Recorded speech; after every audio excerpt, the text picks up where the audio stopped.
Councillor Virdiramo, thanks so much for taking the time to join us. Can you talk a little bit about what led to the signing of this agreement? It wasn't that long ago that city officials kind of refused to say there was any kind of crisis in Thunder Bay. Well, what happened was that the Nishnawbe Aski Nation Grand Chief Fiddler wanted the Fort William First Nations in the city of Thunder Bay to declare a crisis under the situation that we're in relation to the instance of violence and racism within the city of Thunder Bay. However, our present legislation does not allow us to declare a crisis under those conditions. There are other crisis situations that we can declare crisis, such as flooding or weather conditions or things like that. But in this situation, we couldn't.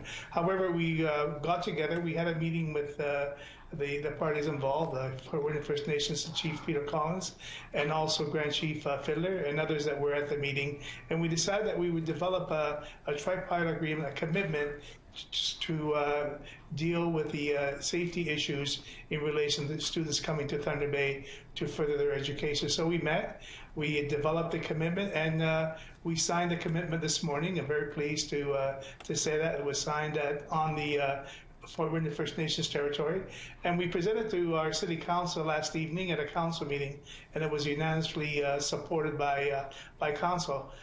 Basically, the commitment mentions that we are to work together to deal with issues of racism and violence, and the students coming in from the north, and we are doing that. That's not to say that we haven't been doing all kinds of things prior to this. This commitment solidifies and expands our role.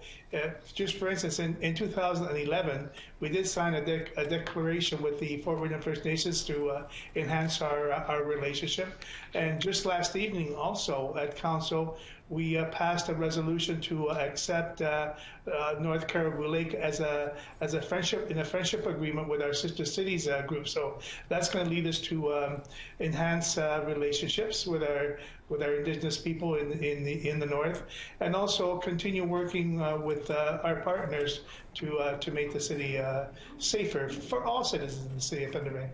Councillor Virdiramo, can you speak about some of the plans to make Thunder Bay a safer place for Indigenous peoples, especially the youth coming to Thunder Bay for school?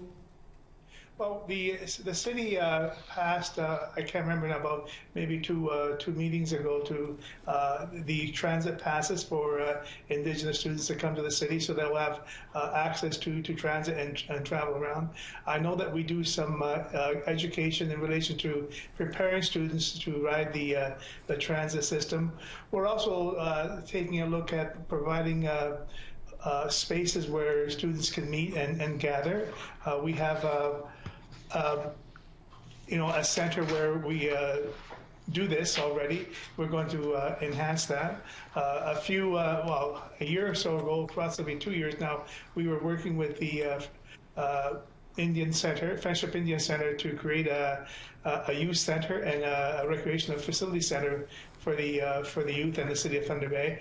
However, the government at that time, provincial government, didn't come forward with some funding. This commitment also deals with writing a letter and contacting the Prime Minister and the Premier of our province to help us financially. We can't do this alone.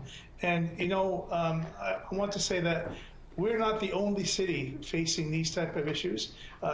This is a national thing, and we don't want to. We need help. We can't do this alone.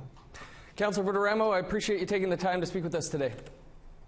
Like I say, very happy and very supportive of the agreement that we signed with Chief Collins and Grand Chief Alvin Fiddler. We are there ready to assist in any way that we can within the financial situation that we have. However, we will do everything that we can to make life for our people, especially the youth coming in September, to make their stay safe and rewarding and pursue their education.